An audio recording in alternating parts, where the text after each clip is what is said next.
มื้อนี้เขาสิมาเล่าเรื่องผีกองกอยแบบสบับหยองให้ฟังเนาะที่มึงไปรีเสิร์ชมามึงไปเห็นยังมาเนี่ย คือค่อยไปเห็นมาก็มีแบบตาแดง ตาแดง แดงลิ้นขาเดียว อันนี้คือลักษณะมันที่ทุกคนมันจะจือแบบนี้เนาะ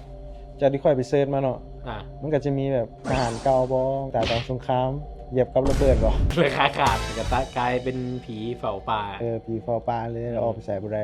แล้วสื่อที่มันคล้ายกันเนี่ยมันมีอย่างไรที่แบบว่าคนบ้านเขามันหลายแบบแพงขนาดกูยันคนสับสนระหว่างแบบผีกองก้อยกับผีโป่งบางคนก็เป็นลิงที่คนไปเห็นกลางคืนเลยคิดว่าเป็นผีกองก้อยมันเป็นแบบโตนะมันโดดไปโดดมาวู้วู้วู้วู้ของมันอ่ะมันมีความต่างกันแบบที่มึงไปหามัน เพราะว่ามันก็มีหลายแบบเลย อันนี้ก็ make sense อยู่ มันแล้วแต่คนสิเอิ้น